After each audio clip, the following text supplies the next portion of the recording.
Okay, so I think that we can begin. Good evening, everyone. My name is Dr. Diana Krasicki, and I am a professor of counseling, psychology, and psychiatry at the University of Ottawa and co-founder of the Academy of Mindfulness and Contemplative Studies. It is my great pleasure to welcome you to this public lecture series organized by the Academy in partnership with the University of Ottawa Brain and Mind Research Institute. I would like to thank Candice Fortier and Natasha Hollywood from the Brain and Mind Research Institute for their help in organizing this lecture series, and to the speakers who generously donate their time to talk about their work. So the lecture will be about 50 minutes, and then we will have a question and answer period. I will now pass the microphone to my colleague, Dr. Anne Vallely, who will introduce our guest speaker. Thank you, Diana. It's my genuine pleasure to be here tonight to introduce our speaker. Just a personal note about our speaker. When we, that is the founding members of the Academy of Mindfulness and Contemplative Studies, were meeting to hash out ideas about what this space, this research hub would look like or what it could be, we often held those meetings in the home of Dr. Bradwejn and his wife, Diana. At that time, he was Dean of Medicine, and he was only able to make cameo appearances in our meetings, but he was always a champion of what we were doing. We had his support, we had his insight, and I had hoped that we might continue to draw on his expertise and insight into the medical, psychospiritual, and contemplative dimensions of human well-being. So I'm absolutely delighted that he's leading the 2022 speaker series. So Dr. Bradwejn is trained in medicine at the University of Sherbrooke and in psychiatry at McGill University. He is the past Dean of Medicine at the University of Ottawa and founding Dean of the Ottawa-Shanghai Joint School of Medicine in China.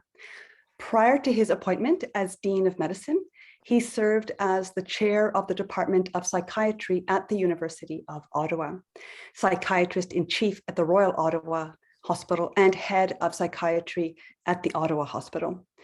Dr. Bradwejn is currently Professor Emeritus of Psychiatry at the University of Ottawa, clinical professor of psychiatry at the University of Montreal, and visiting professor at the Shanghai Jiao Tong University School of Medicine.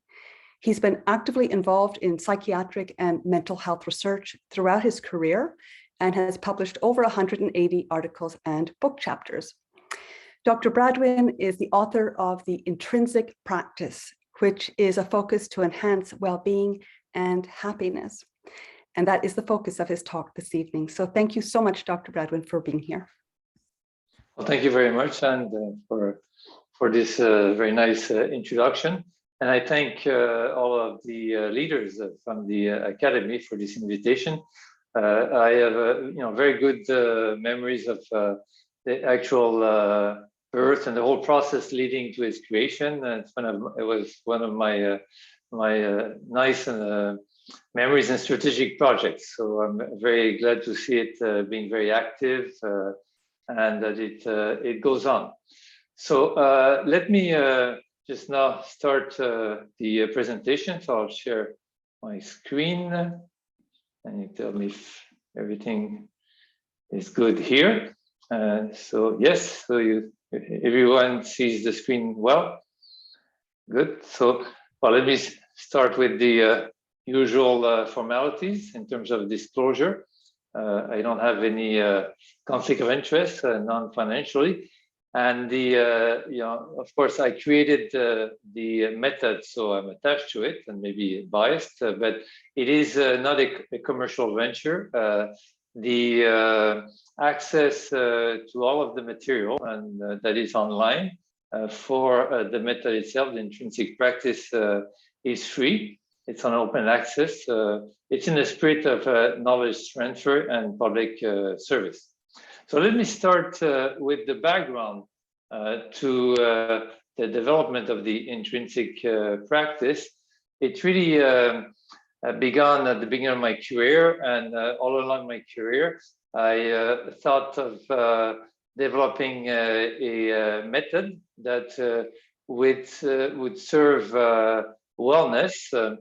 At first, as a physician, was very much busy and concerned with not so much well-being, but of treating disease, removing symptoms. But even early on, as I was working as a clinician, doing research, doing treatment, mainly focusing on depression and anxiety disorders, there were often the question that came to my mind of, once patients are well, we had ways to treat and to take care of symptoms, to take care of the disease. But really, in the field of medicine, we never had a good formulation of what wellness could be.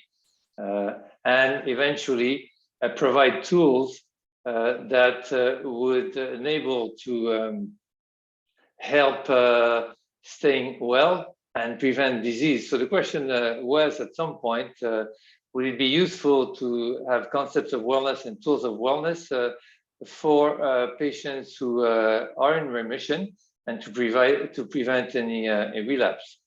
And then as I became more and more involved in leadership or administration, and would be involved myself in courses on leadership and eventually design courses for leadership, medical leadership, health workers as leaders, the question was how not only to be competent as leaders, but how to be a competent and well leader. And what would be tools, or what would be what we call elements of psychological literacy that could help leaders be not only competent, but well leaders. And eventually, just as a person, and because of a lot of public interest in wellness, I thought that it would be interesting actually to develop a method. So originally the question was, can there be a method that with tools that can be useful to enhance one's ability to experience wellness or happiness? I mean, in psychiatry, we are good at tools, developing tools for treatment, psychopharmacological tools. In psychology, also using psychiatry, having psychological methods with tools. So the question, could we also develop tools for wellness? And could we develop them in a sense that would provide access to this tool in the knowledge transfer perspective, so a non-commercial perspective?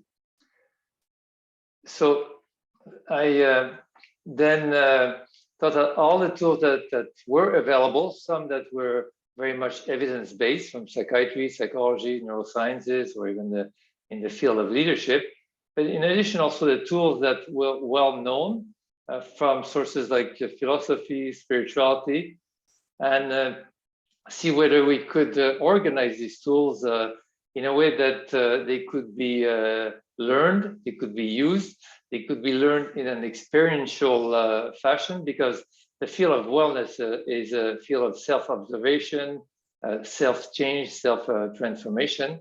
So then I designed a method in 6 steps where the tools could be used with the help of mnemonics, so memory aids, and templates, so that the tools can be used on oneself in a sequence fashion of 6 steps. So following a process, obviously with some instruction that would be detailed enough that could enable self-knowledge, self-development.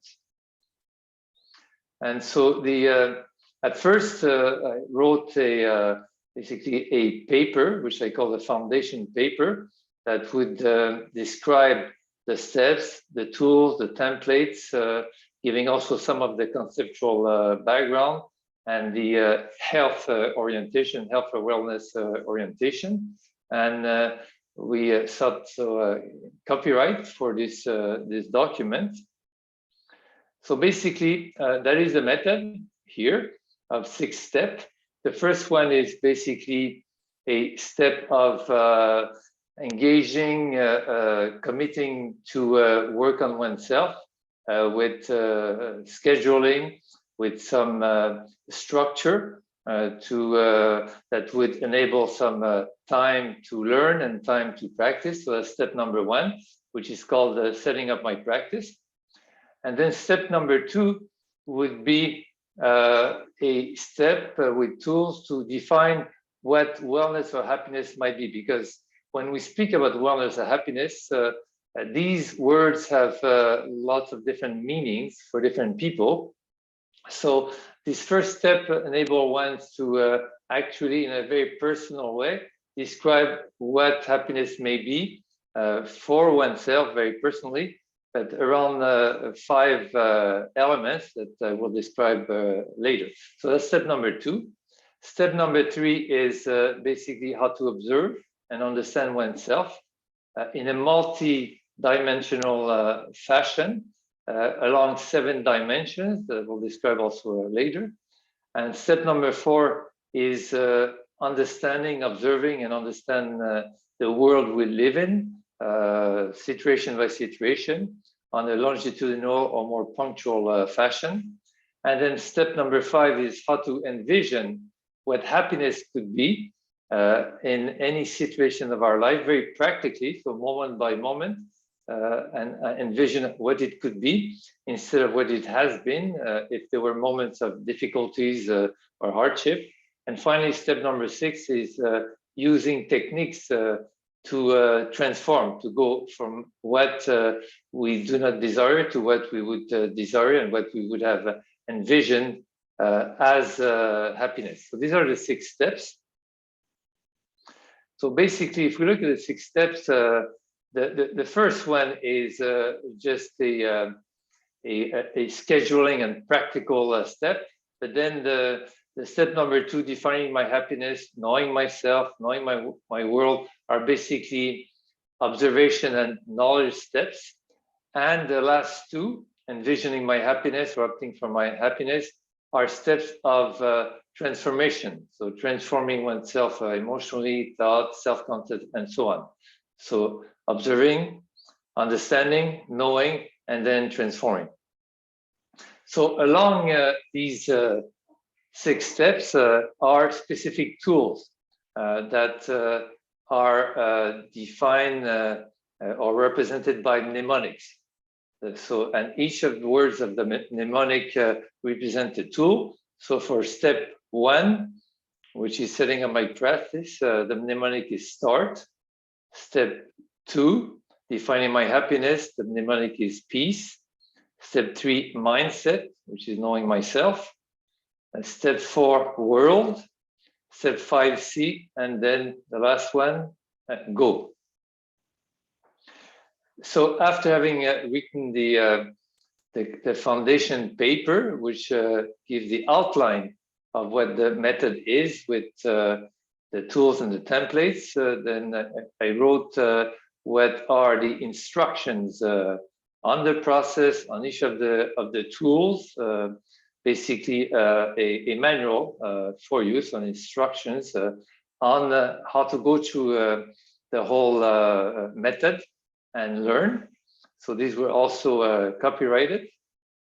And then everything was put online. So the first version was put online at the beginning of 2020, which at the time, it was basically a shell in terms of a web page where the method would be described and also some information about the author. The foundation paper was online, and the instructions, as well as the first the video of the first presentation of the intrinsic practice, which actually was done at the time when I was doing some work in Shanghai at the Shanghai Renji Hospital, so a teaching hospital of Jiaotong School of Medicine, Jiaotong University School of Medicine, and it was done in 2019. So just to show you what it looked like on for the first iteration of the website. At the time was basically the landing page, and I have to thank the teaching and learning support service of University of Ottawa for the design of everything, for the web page, the graphics, all the illustrations, the videos that have been done. I mean, it's been a pleasure to work with them, and I'm really happy about the work that has been done, because I wanted to have a nice look and feel, but also something very professional. And I think they were able to do that, at least to my liking. So the first website only housed some information about myself, in the sake of transparency, and about the method, description, form of video. All the videos that were done for the website were short videos, never more than 5 minutes. And that first website contained just the original documents and nothing else. So the foundation paper that could be easy accessed and downloaded, which describes the whole method. So it's a short paper.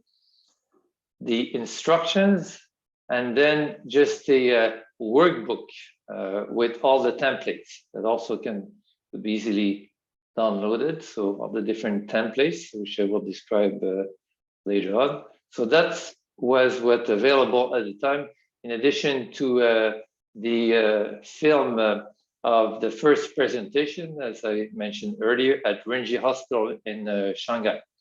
So that was the original website in 2020.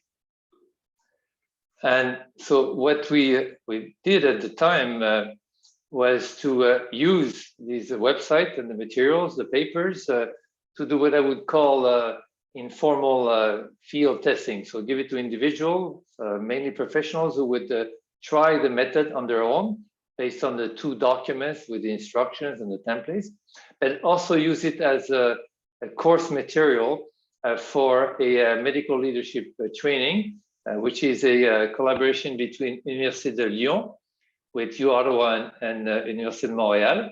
So that was done in 2019, as well as using it at different presentations, using a website material at some presentations and workshops.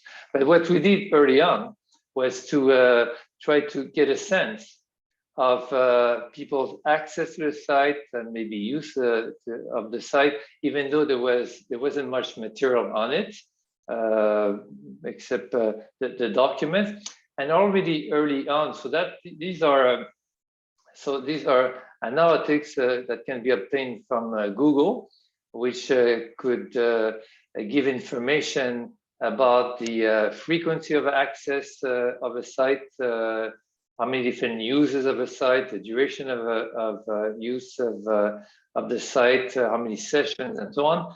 And already after a few months of the site being up without any advertisement for the site, we saw some about 700, so that was maybe after 3 or 4 months, 700 people who would access it. And that about 20% would go back to it, which in this field, in terms of digital access, is pretty good, especially for a method where they are just documents listed on the site. But what we noticed is that those who would go back would go frequently enough, a good 30%, would go back to the site between 25 to 200 times. So that was already an indication that they would be interested, and that would be some people, presumably very well motivated, would go to the site, go back, even though there was not much material to interact with, but maybe to go back to the templates and to the 2 papers and start using the method. So then what we did based on that information and some informal feedback, we then developed the website and that was online in January 2021, where the full method was online, but we added instructional videos, so 44 videos and instructions on the steps on each of the tools, and sometimes several videos for each of the tools, with transcripts and added the templates online, word lists that could be useful to identify experiences, emotional experiences, thought, thinking styles, behaviors, and so on, with illustrations and photos, and again, making it free access without any the need for any registration. And towards the end of 2021, we started a communication strategy to draw more visits to the site. So let's look now at the full site. So basically, we have the same initial information, but the whole method is online and easily accessed. And so you see, we made sure that there were some short pages that would introduce to the method and offer all the tools. Any of the videos that are put on to explain the tools or for orientation are less than 5 minutes, because we thought that videos that may be too long would be too much to listen to and maybe even be boring. So the whole method can be done online in an interactive fashion. For example, here, descriptions of the steps, setting up my practice, defining my happiness, knowing myself, knowing my world, envisioning my happiness and opting for my happiness, so all on site, with a description of each of the tools regrouped in memory aids, the mnemonic. So anyone visiting the site and interested can just follow page by page, go through the method, use the tool, learn about the mnemonics, and just go on with the method.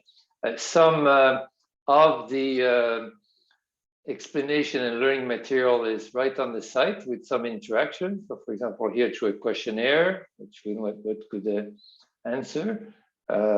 Use the templates, download the template. And so there's a major template for each of the steps. Example here is how to schedule one's practice to follow the method.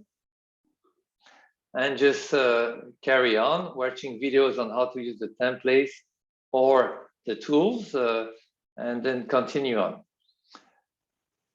Also, any of the tools can be accessed directly to menus. Here, to menus on the site, or just go systematically a step at a time. So, for example, moving on to step 2, we have the same offer of the mnemonic. Here is it's to basically explore what would be one's definition of happiness, involving one's personal attributes, attachments, specific enjoyments, values, and purpose in life. So it's through the use of a main template to do the exercises, walk through the various homework and exercise, use the template, fill it out either electronically or printing out and then writing out the information. Listening to the videos, as I say, short videos explaining how to use the templates and the tools, and continuing on step by step. So if we go to step 3, which is the one of self-observation, self-exploration, and knowledge, again, a mnemonic, because it suggests to explore oneself multi-dimensionally, using at least 7 dimensions, the very classical ones of behavior, somatic or physical sensation, emotions, thoughts, but also self-concept, self-notions, locus of control, and psychological mechanisms. So all of this using a main template here that can be used in a interactive fashion to observe the various experiences. And what is the emphasis is on studying moments of situation. So being very practical, studying experiences moment by moment, either moments in the past that were, let's say, difficult, or that one would want to understand one's reaction in a specific situation and interaction. So defining that moment very precisely, doing it in retrospect, or doing also some pre-exploration, so some rehearsal for a situation and so on. And so very practically, moment by moment, gaining self-observation and knowledge.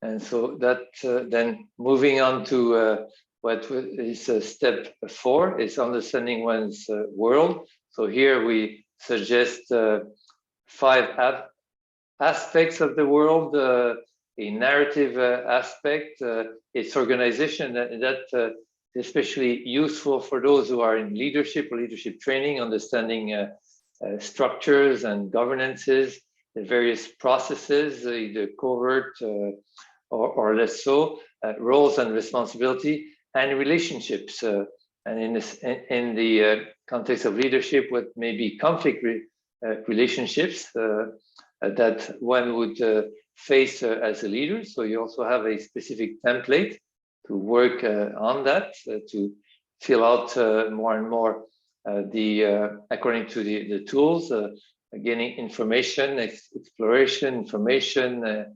observation of one's world.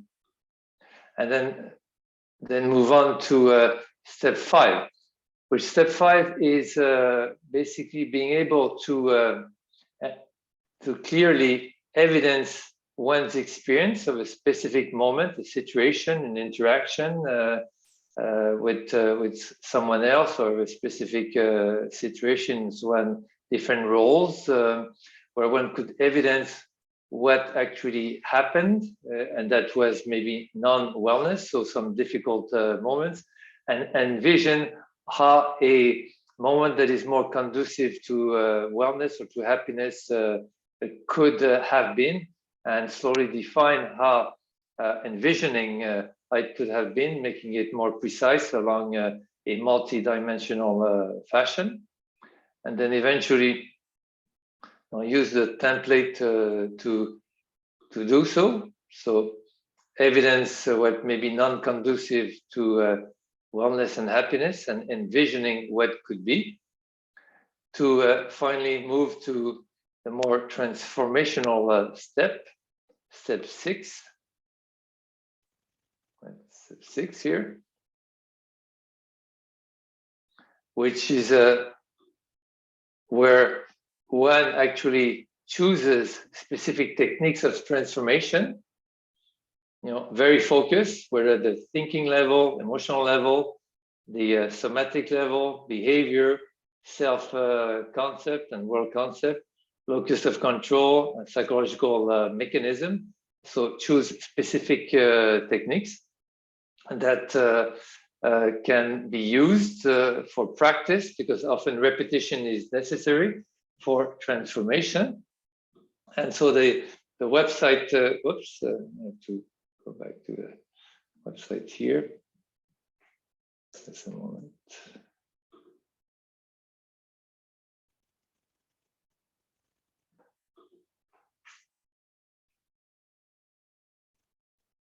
Yeah, so at that step, a number of techniques are suggested for transformation, and they're drawn from different sources, as I said, psychiatry, psychology. So at the somatic level, different techniques to be used with explanation through videos.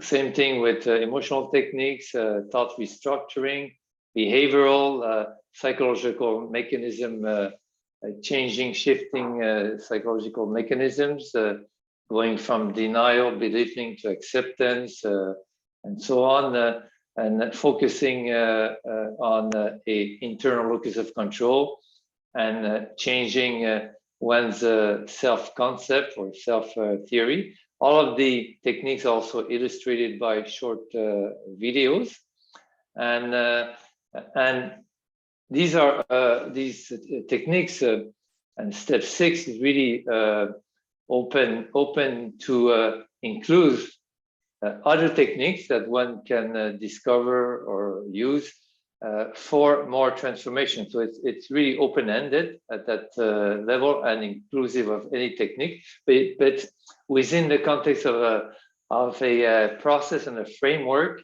for self-knowledge and transformation. And that's the whole method. So it was a brief description of the method.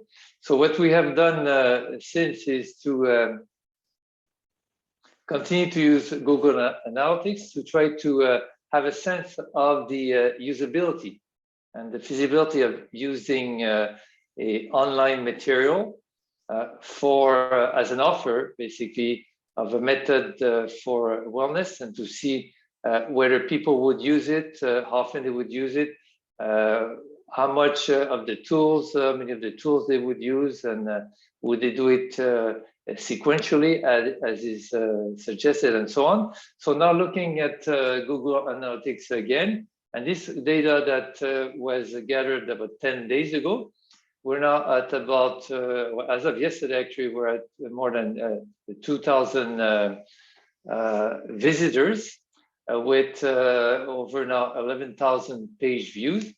And we keep the same ratio of after a first visit, about 20% go back to it, but a good 30% of those who continue to visit the site would visit it more than 10 times and up to 200 times. So that continues to be encouraging.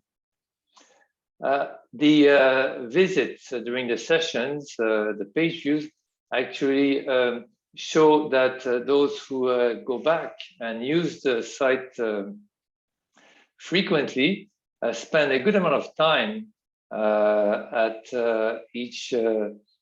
during each visit and during each page views. You can see here a matter of minutes to 30 minutes with for many of the page views. So that it looks like many would not only download the material, but probably go through the material page by page, watch the videos, and spend enough time to be able to learn and understand and presumably use the techniques between visits to the sites.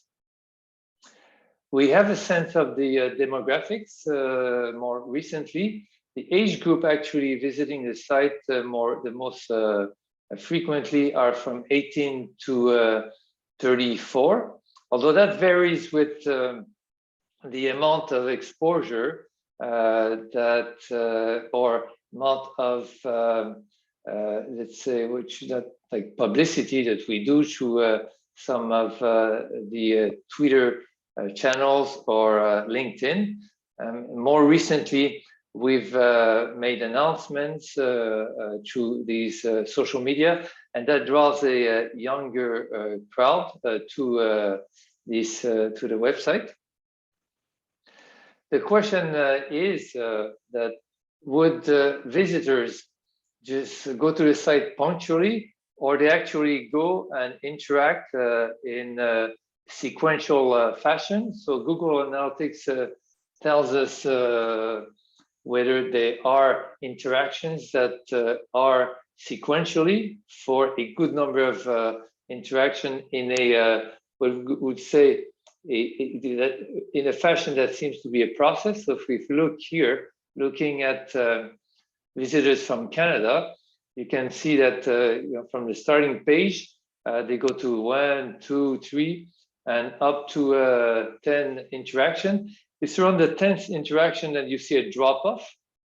So a good number of visitors to the sites go to the site in a sequential fashion at least 10 times for a good number of sessions, which means that they may be following actually the method and not just going to the site in a punctual fashion just for consulting a tool, but presumably they follow the actual method. We are now also able to get information on the various high users of the site. So what we see here, for example, so that's live right now. We can. This is up to January 15, but we can have more updated information. So these are the visitors, and so we see that there's at the time up to January 15, we're close to 2,000 visitors, but we can look at the high users and then look at when they started using the site, when they stopped using the site, what material they maybe had been looking at. So for example, here, one of the users, we can just have a sense of the utilization, which began here on June 9th of last year, up to a little bit longer, so we up to September 1st. So several months of utilization and with the dates, and we can have a sense of what was visited, what was downloaded, right, at several of the visits. And so we can see that there's a utilization with the times spent and the material being downloaded. And some individuals seem to just follow the videos and the instructions. Others tend to download more and then read offline. So we're gathering a good amount of information, which will be useful. But so far, it suggests that they are using the site, and there are many users who do it very sequentially, spending time using or reading about the tools and watching the videos. And through some of that knowledge, plus the informal knowledge from using the tools by several individuals who have reported on what could be useful, already we have a sense of which of the tools may be seen as the most useful. For example, in step 1, there's a specific anchoring technique with breathing, eliciting positive emotions with some focused thinking. It's a technique of about 3 to 5 minutes to be practiced. That seems to be something that is seen as very useful, and that many of the visitors or those who have used the technique and have reported the method and reported on it find useful. The mindset dimensions and learning about oneself in an interactive way seems also to be useful, both from the visitors and from informal comments. A tool that is to explore psychological mechanisms that is a practical tool on defining levels of being. So being oneself, basically blocking oneself and compensating. That's a tool that seems to be useful. The tool on defining happiness and wellness based on several elements also seems to be very practical. And the list of words, either to try to identify emotions, body sensations, thoughts, behaviors, and so on, as well as the question of what may be conducive to happiness or not conducive happiness in one's thinking, in one's emotions and behavior, and the techniques of replay, pre-play, and play, so rehearsing. And some of the specific techniques of transformation seem to be useful from the numbers of visits and the comments. So as conclusion so far, that we seem to have a relatively good visit yield. And so that would indicate that there's probably a usefulness of the tool, and probably some usefulness of the method itself, not only the tools that are used individually and punctually, but the whole method. So I think we have good now justification to move to the next phase, which to do structured qualitative studies, eventually also quantitative studies, before and after studies, and which could give information on the actual impact and the actual changes that may be observed, reported, or measured, and information on how to refine the method and refine the websites themselves, and also whether the tools can be used also individually as aids for self-development in other contexts. And so far, there's been some other developments. The method and the site has been endorsed by the Canadian Medical Association as a tool for wellness in their wellness hub.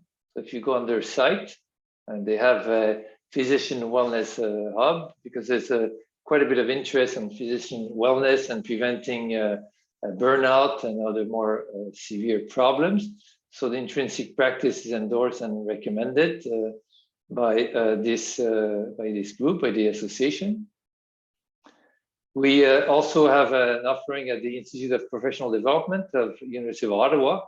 And so we have planned, but we are waiting for the possibility to do in-person workshops, because the experiential interactive aspect of learning is would be value added and very important in terms of workshops, and beyond just doing online type of teaching. Coaching or tutoring on how to use the method is also offered by the Institute of Professional Development at the University of Ottawa.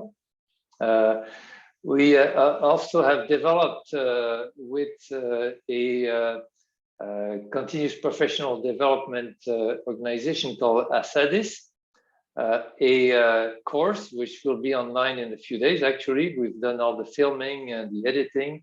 Now we're just waiting for the sound and technician to do the finishing touch. So it's basically how to use the intrinsic practice method and what is provided online, and not necessarily as a method, but as a toolkit for mental health professionals during sessions or in between sessions.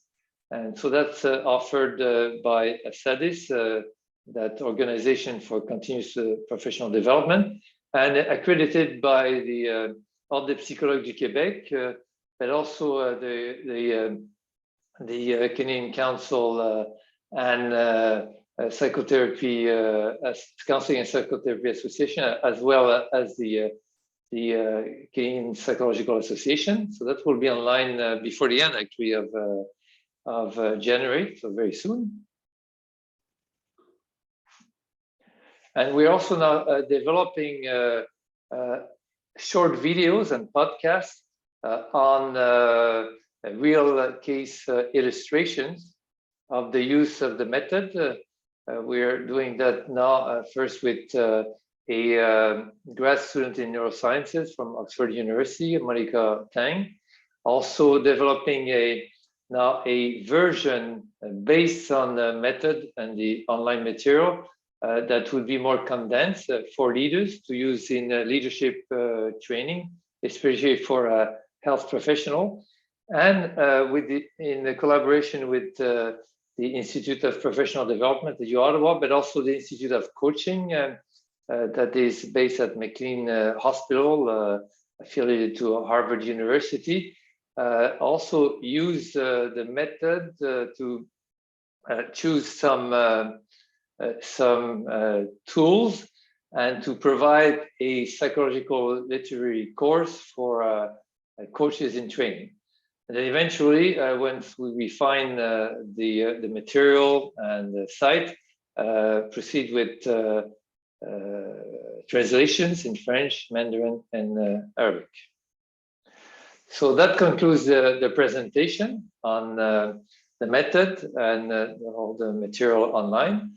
And so I would be very happy to answer any of the questions you may have. So thank you very much.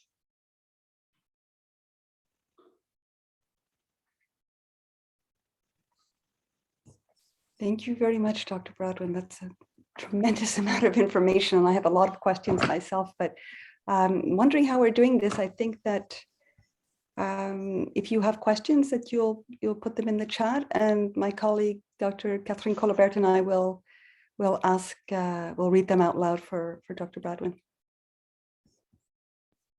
So I think it will be in the Q&A, right? That's right. Yes, I was about to say, yeah, in the Q&A, yeah. So any questions or comments?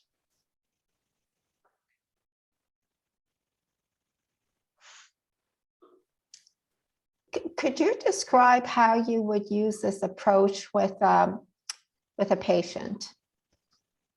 Yeah, so I've actually used it in a clinical context. With a patient, it's much more to use it as a toolkit. So, for example, during sessions where cognitive techniques may be used, or interpretations, or various approaches to improve emotional regulation, then to point out to the website where the specific tools that have been discussed during session may be found on the website, and use between sessions use also the templates or some of the explanations, or at a point where a patient is close to remission, and so is no longer working on reducing symptoms, but more in a state of achieving more wellness, then use the method even in a whole sequence.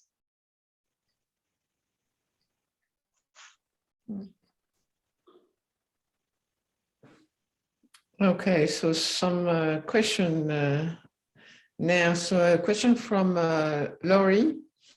Approximately how much time is required to go through all the steps? Well, that's individual. That's why the method being there allows to go at one pace. So, for example, reading, learning about the tool, trying the tool, if it's a tool of self-observation, for example, emotional observation, using situation, doing it several times, documenting, understanding, learning. And once there is a sense of comfort about having used the tool well and understanding the tool, and seeing the results from using the tool, moving to the next tool. So it really depends on one's already knowledge of oneself and of self-observations, self-transformation. It's very individual. But when we look at the users, the high users, we see that most of them, so let's say the top 50 users, would go to the site up to 50 or more times over several months. So presumably, it would take several months, but it's like anything else, right? Learning about any method and doing the homework, using repetition to learn and be good at it. So we could estimate that it would be over several months, depending on one's already knowledge of oneself and knowledge of wellness and tools that can be used. Okay, thank you. So now question from Paul Fedorov. Hi, Paul. Where do the ideas for your method come from? Yeah, so first the tools, none of the tools I have developed. They come from, as I said, psychology, psychiatry. A lot actually of the tools come from philosophy, some from spirituality. But we also know that tools are used in treatment like CBT. Many of them are derived from philosophy like the Stoics. So this has all been, the tools are out there. All I did is try to structure them in a way that could constitute a process of learning. I said first, as I said, self-observation and self-knowledge, and then moving into self-transformation. So the only originality that design over the years was the sequence of using the tools, the process and the sequence, and the templates. But it came to a lot of reflecting, trying, and eventually just coming down to design the method like a psychological experiential literacy course. I guess I'll read the next questions. Thank you. This one asks, is this approach intended primarily for professionals, or is it also intended for anyone seeking to improve their wellness? No, it's not intended for professionals. It's intended for anyone who's interested in enhancing their capacity to experience wellness or experience happiness. So it's really for general public, but obviously it is a method that requires the willingness for introspection and putting in the work. But it's like anything else. If you want to learn music, sport, arts, anything, go to the course, do the homework, and repeat, using the tools, and then that can bring up some benefits. But it's really for the general public, general public who is ready for introspection and work, obviously. There's a question from Tariq Bhatti. How is spirituality addressed in this method? Well, so the method actually is very open-ended. If what may be notions of spirituality or definition of self and world and God and spirituality is something important, all of this can be included in the definition of happiness and what would be happiness or wellness, at least following the 5 elements of happiness, which includes value and purpose. So it's open, but it doesn't suggest any definition of spirituality. It also suggests that if one believes that it's a very important element of your wellness and happiness, then it can be included and it can be used. But if we look at the various spiritual writing and spiritual practices, many include the tools of observation, of transformation, of affirmation, of visualization. And these are part of the tools and techniques that are suggested and incorporated in the whole method. But everything is really depend on one's wishes and willingness to explore more in that domain and use the tool for that purpose.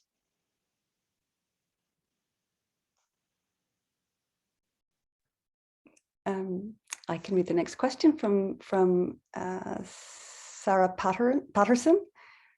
Sarah asks, for depressed individuals, can you recommend a best point of entry, particularly to get those in isolation and with limited energy and motivation to try?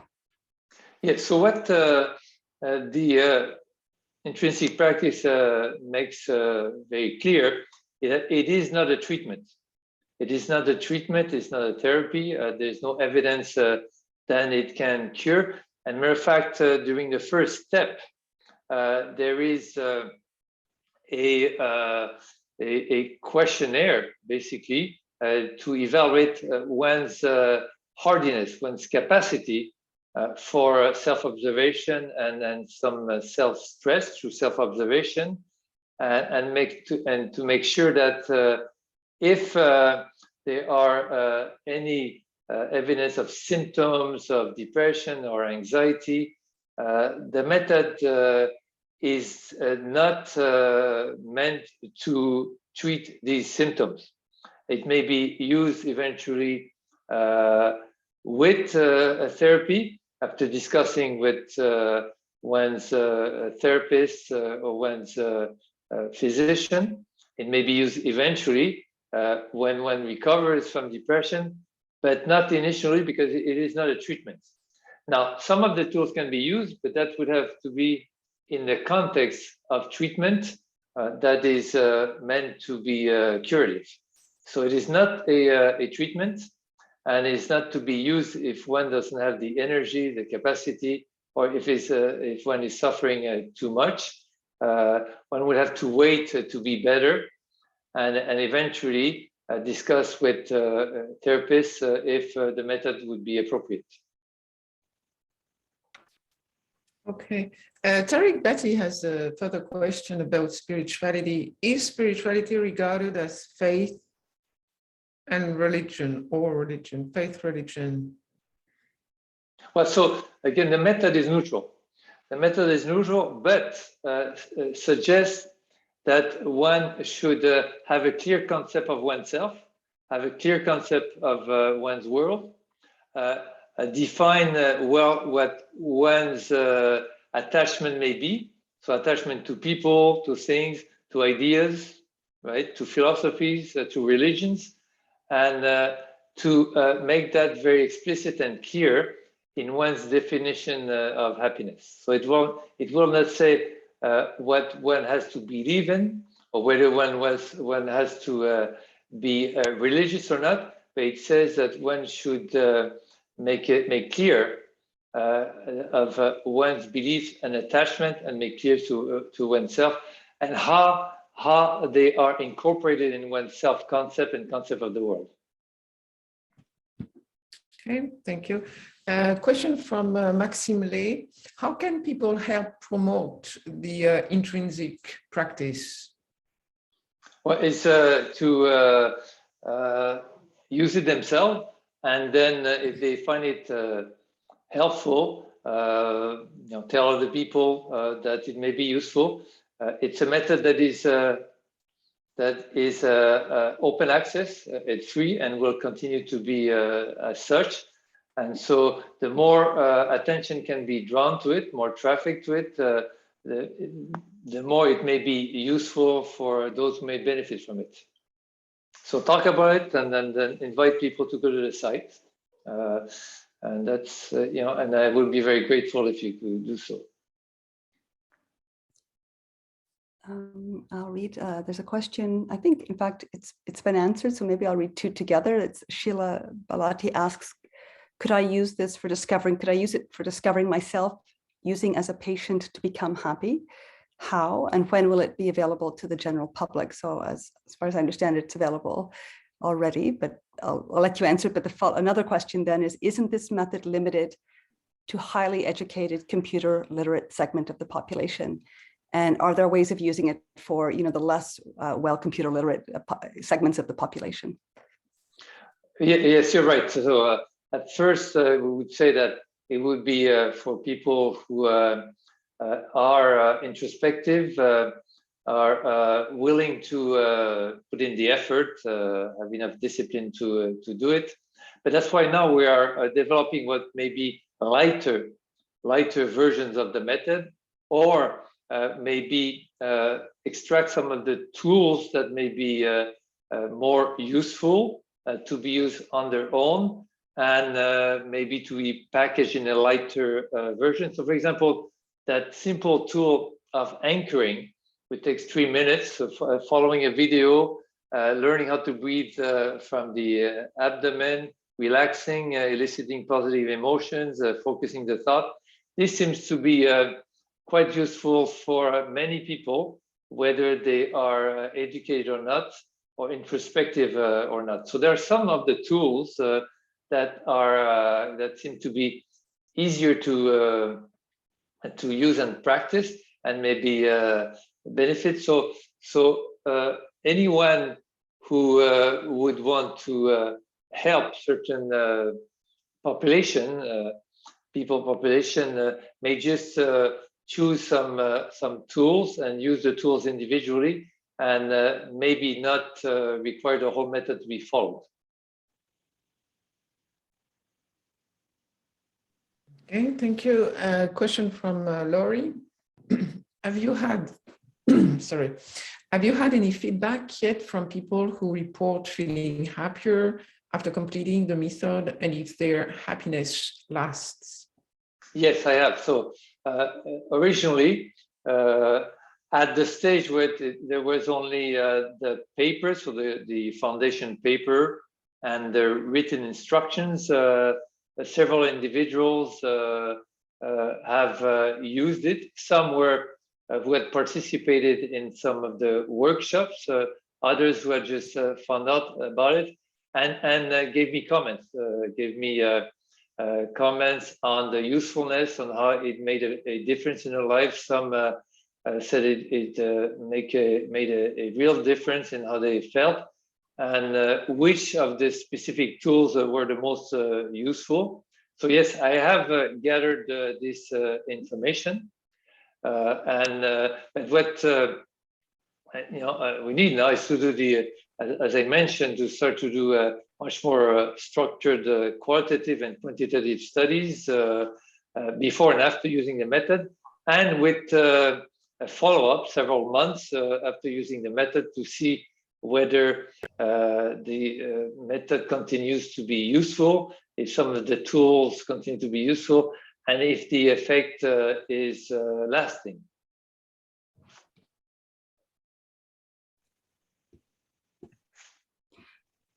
I think maybe I can ask a question as well. I think we might be at the end of the list of questions here. And I get the sense that you're quite reluctant to define what happiness is, right? It isn't a thing that's going to be universally shared. So you seem to suggest that it's quite subjectively experienced.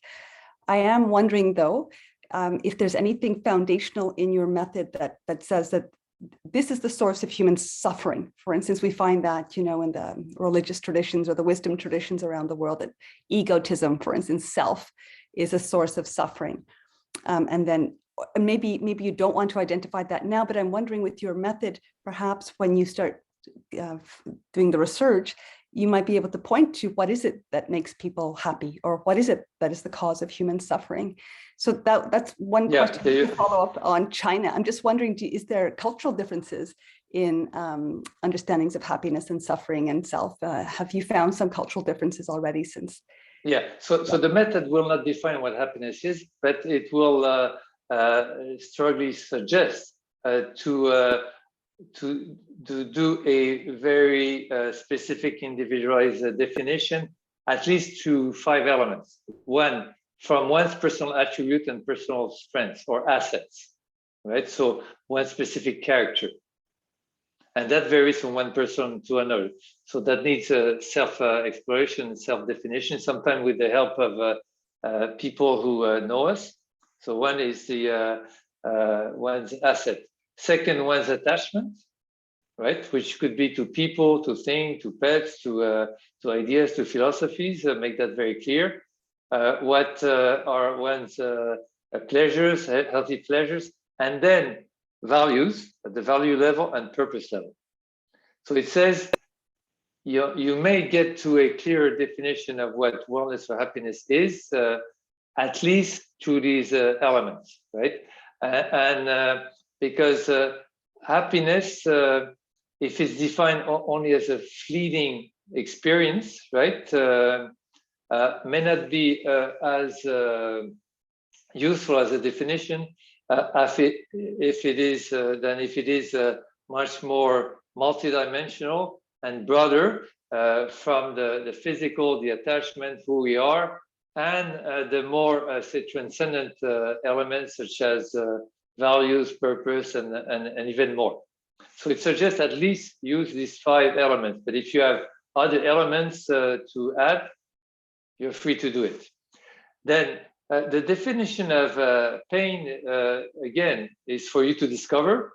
So that's where the method suggests that you would be best to see and to conclude for yourself what is conducive to your happiness based on how you define your happiness, and what is non-conducive to your happiness. So in other words, what is into your psychological functioning that may block happiness, or that may foster happiness. And again, it's for you to discover that. So it is not prescriptive. It is not, I would say, rigid in terms of imposing definitions, but provides tools for self-exploration and self-knowledge, and eventually self-conclusions. Thank you very much. Just wondering if you had any comment on the sort of the cross-cultural differences, if it's playing out differently in China than here. With the use of the method at this time, there hasn't been enough of Chinese colleagues, for example, who have used it. I mean, I had some colleagues who read the material, even some translated, but I couldn't at this point say, I couldn't say. And my only experience really in China, I've done some clinical practice at Renji Hospital. And so I had a sense of a bit of some of the cultural differences, or more of the, I would say, the commonality than the differences. But the method itself, no. So eventually, I think that we using the evaluations of the methods, we may be able to determine whether there would be some cultural differences.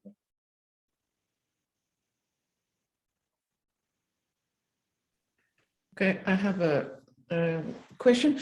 Do you have any feedback about the kind of self-transformation that people experience? I mean, you talked earlier about happiness. So, but what kind of self-transformation could we get out of following the method?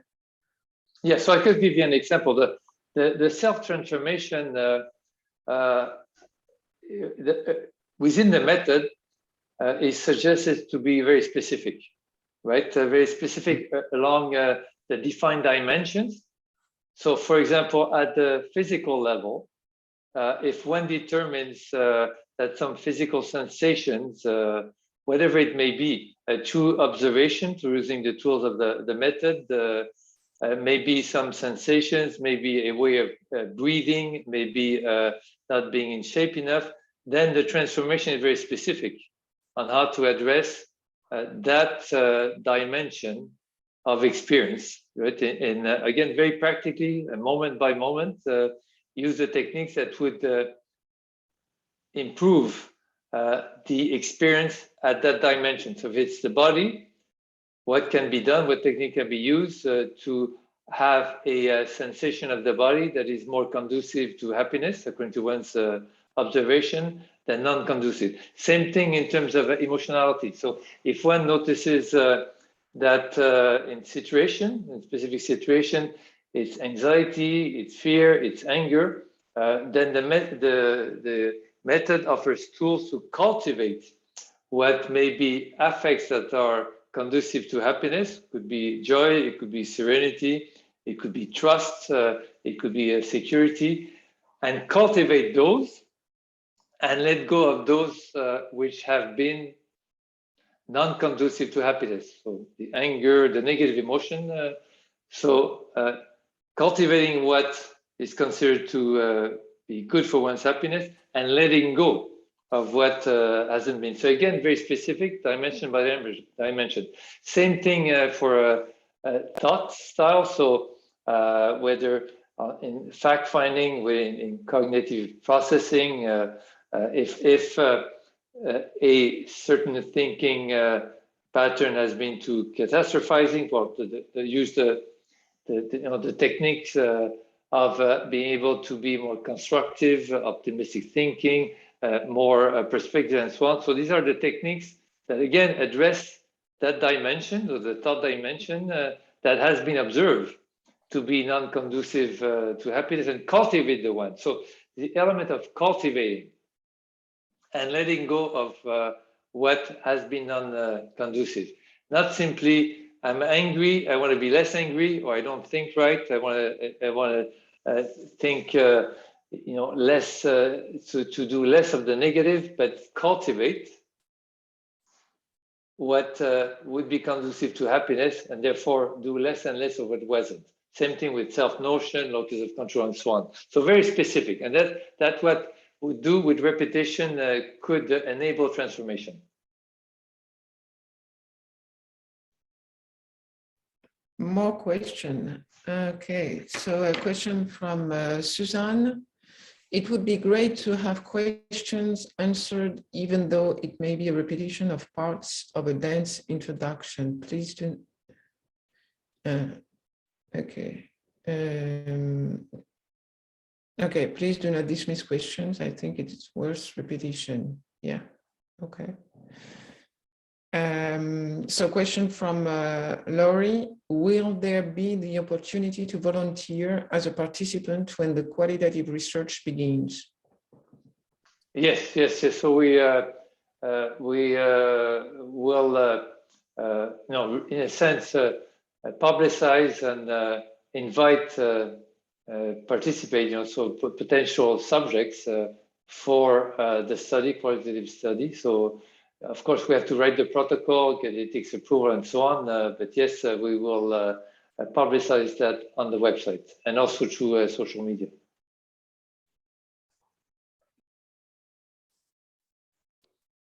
Shall I read the next one? There's a question from Michelle Silva that says, working on yourself is ongoing. Self-care involves many different things and most definitely is specific to the individual. Was the timing of this online wellness method a coincidence, given the struggles of the past 22 months? Prior to 2019, I would guess that this was already a vision for you, for lack of a better description. Well, no, so I started thinking about a method many years ago, and came to the rough draft of the method 4 or 5 years ago, and concluded the whole method in 2019 when we applied for copyright. So it's way before the pandemic, if that's what you're alluding to.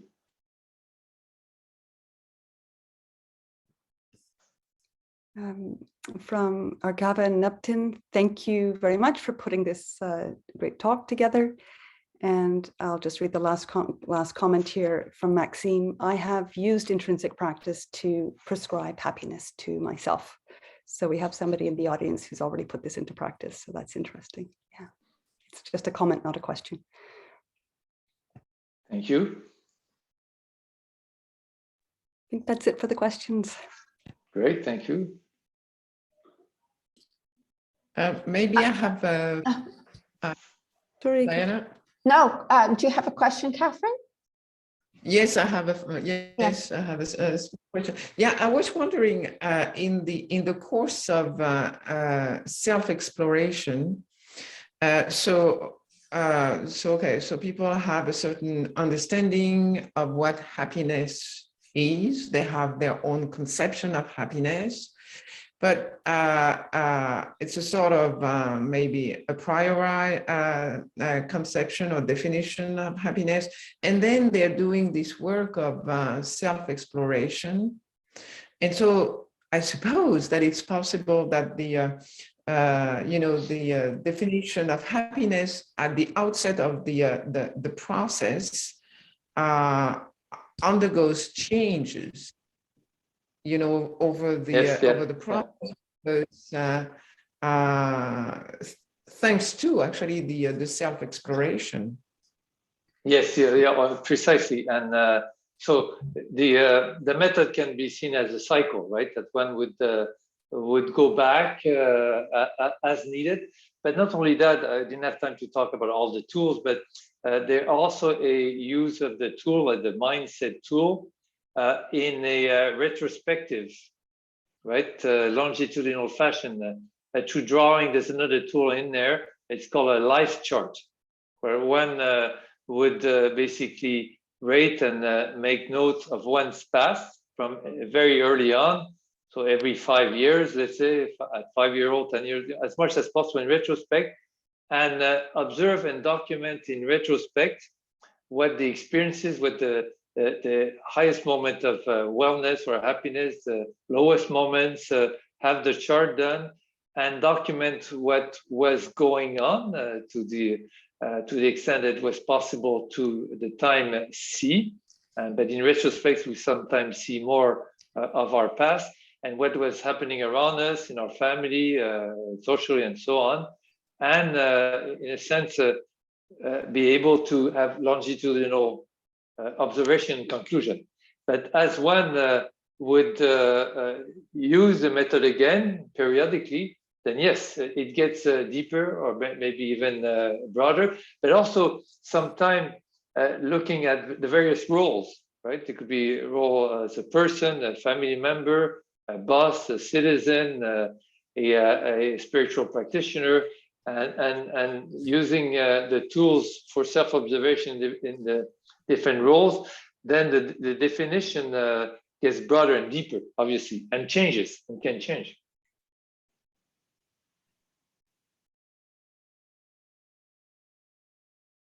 Okay, so I think that that's it for questions. I'd like to thank everybody for joining us this evening, and thank you, Dr. Bradwejn, for this excellent talk. We will have our next lecture at the end of February. I think it's February the 28th. Professor Harold Roth from Brown University will be giving a lecture on Taoism. So you'll find that information on our website, the Academy of Mindfulness and Contemplative Studies website. And if you are on our mailing list, we will send you a flyer announcing this next lecture. So again, thank you everybody for coming. Thank you, Dr. Bradwejn. Thank you, Anne. Thank you for the invitation. Thank you. Thank you, Catherine, for my fellow academicians, and thank you to Candice and Natasha for helping organize this event. So I wish you all a wonderful evening, and hope to see you in end of February. So, bye.